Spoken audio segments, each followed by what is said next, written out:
जिंदगी का सफर सुहाना हो, इसके लिए सावधान रहना जरूरी है। रोजमर्रा की आपाधापी में कुछ देर बैठकर सोचना समझना भी जरूरी है कि आपके आसपास क्या हो रहा है और जो कुछ हो रहा है उससे हमारी जिंदगी, हमारा परिवार कैसे प्रभावित हो सकता है। इसलिए हॉर्न बजाकर बाखबर करने वाली खबर जरूरी होती है। और आज की ये खबर मध्य प्रदेश के सरकारी अस्पतालों में मिलने वाली 2M दर्जे की दवाइयों से जुड़ी है। मध्य प्रदेश के सरकारी अस्पतालों में मिलने वाली घटिया दवाइयों से मरीजों की सेहत से खिलवाड़ किया जा रहा है। इस मामले के सामने आने के बाद प्रशासन से लेकर सरकार तक में हड़कंप मचा हुआ है। हालांकि सरकार ने मानकों पर खरी नहीं उतरने वाली दवाओं पर रोक लगाकर जांच बैठा दी है, तो वहीं डॉक्टरों ने मामले में FIR की मांग कर दी। ऐसे में जरूरी है कि सरकारी अस्पतालों में मिलने वाली दवाइयों को लेकर आप खुद भी सतर्क हो जाएं और दूसरों को भी सावधान करने के लिए हॉर्न बजाएं।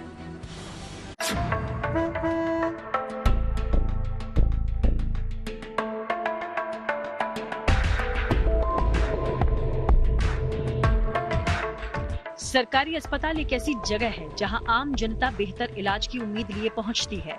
आमतौर पर ICU में भर्ती, ऑपरेशन थिएटर में मरीजों के लिए अक्सर दवा और दुआ दोनों की जाती हैं ताकि वो जल्दी से ठीक हो सके।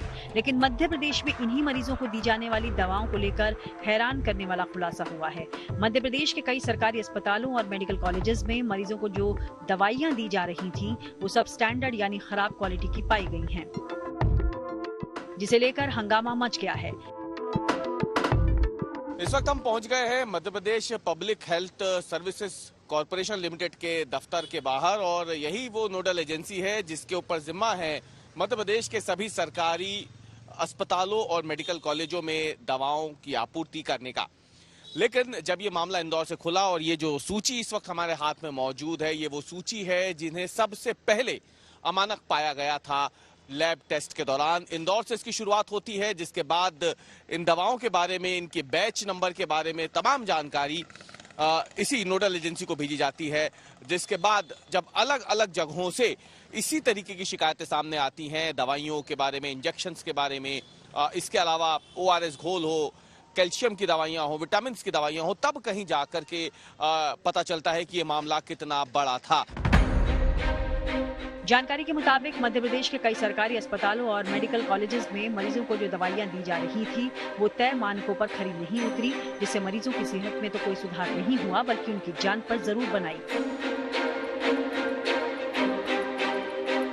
जिन दवाइयों को अमानक बताया गया है और जो लाइफ सेविंग ड्रग्स की भी बात हो रही है इसमें, वो अगर 10 से 15 सेकंड में उनको नहीं दिया जाता है तो उनका असर शुरू नहीं होता है। उसमें कितने लोगों की जान चली गई है और इन्हीं के विभाग के लोगों ने बताया कि दवाइयां अमानक पाई जा रही हैं। आप सोचिए कि अब जाकर इनको समझ में आ रहा है और ये कितने दिन से ये धंधा चल रहा होगा, हम खुद समझ सकते हैं। और सबसे बड़ी दुख की बात यह है कि खुद गवर्नमेंट डॉक्टर्स इस चीज को स्वीकार रहे हैं कि दवाइयों का असर नहीं हो रहा है। ICU में आप जब पेशेंट मर रहा होता है, आप उसको दवाई नहीं दे पा रहे हैं, तो इससे बड़ा बेबसी एक डॉक्टर की क्या हो सकती है कि वो डॉक्टर होने के बाद भी गलत दवाइयों के कारण मरीजों को नहीं बचा पा रहे हैं।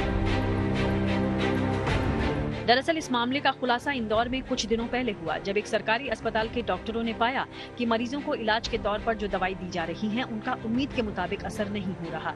इसके बाद यहां सप्लाई की गई दवाओं का लैब टेस्ट करवाया गया, लेकिन जो रिपोर्ट सामने निकल कर आई उसे देखकर सब हैरान हैं, क्योंकि ये दवाइयां मानक की शर्तों को पूरा नहीं करती थी। मध्य प्रदेश शासकीय स्वशासी चिकित्सक महासंघ ने प्रदेश के सरकारी अस्पतालों में अमानक दवाइयों के जरिए मरीजों की जान से खिलवाड़ किए जाने को लेकर मुख्यमंत्री को पत्र भी लिखा है।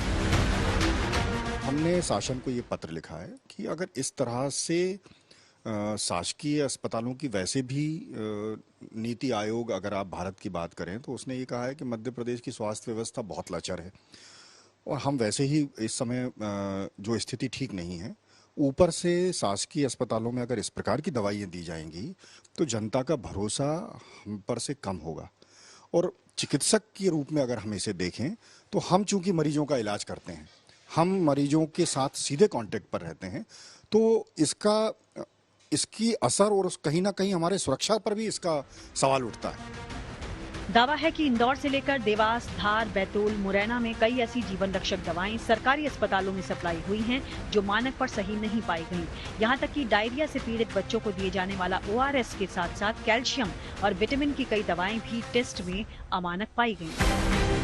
ऐसे समय में जिन आईसीयू में भर्ती मरीजों के लिए या फिर ऑपरेशन का इंतजार कर रहे ओटी में बैठे या ओटी का इस्तेमाल कर रहे मरीजों की जान को एक तरीके से देखा जाए तो बहुत ज्यादा कीमती होती है, जब उन्हीं दवाइयों में गड़बड़ी निकल के सामने आई तो कहीं ना कहीं कॉरपोरेशन ने भी इसे बेहद गंभीरता से लिया और तुरंत सभी सरकारी अस्पतालों के जो स्टाफ जो हेड हैं, इसके अलावा मेडिकल कॉलेजों के जो डीन हैं, सभी सीएमएचओ को राज्य के, उन सभी को पत्र भेजा गया कि जल्द से जल्द जो बैच नंबर अमानक पाए गए हैं, जो दवाइयां अमानक पाई गई हैं, उन पर तत्काल प्रभाव से रोक लगाई जाए। और सिर्फ यही नहीं, अगर वो अस्पतालों में बढ़ चुकी है या फिर स्वास्थ्य केंद्रों में बढ़ चुकी है तो उन सभी दवाइयों को वापस बुलाया जाए। फिलहाल सरकार इस पूरे मामले की जांच कर रही है।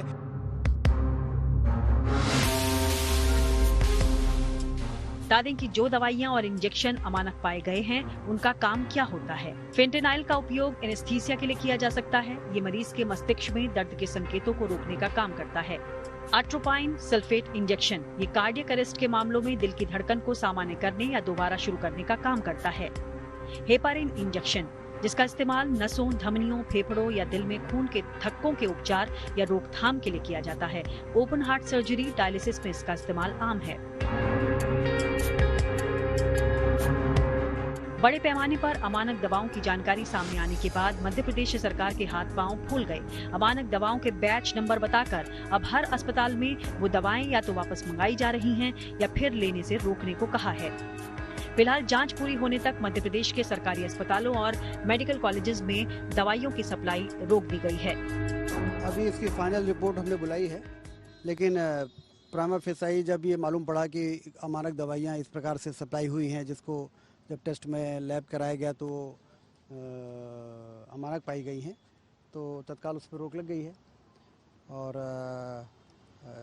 किस तरीके से दवाई प्रिक्योरमेंट हुआ है, कब हुआ है, कहाँ से आई हैं, इन सब चीज़ों की पूरी जानकारी आने के बाद फिर उसमें जो जरूरी कार्रवाई वो होगी। बहरहाल इस मामले ने तूल पकड़ा तो है, लेकिन देखना ये है कि सरकार आईसीयू में भर्ती गंभीर मरीजों और ऑपरेशन थिएटर में जिंदगी और मौत से जूझने वाले मरीजों की जान के साथ खिलवाड़ के इस मामले को कितनी गंभीरता से लेती है।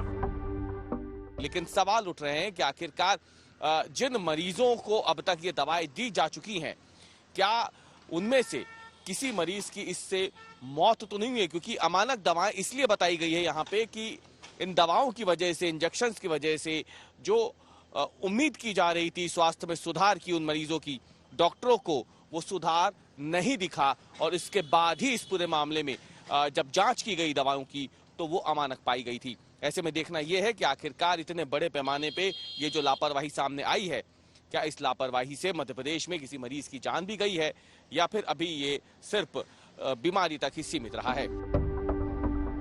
मध्य प्रदेश के सरकारी अस्पतालों में मिलने वाली घटिया दवाइयों से मरीजों के साथ खिलवाड़ किया जा रहा है। ऐसे में जरूरी है कि सरकारी अस्पतालों में मिलने वाली दवाइयों को लेकर खुद सतर्क हो जाएं और दूसरों को सावधान करने के लिए हॉर्न बजाएं।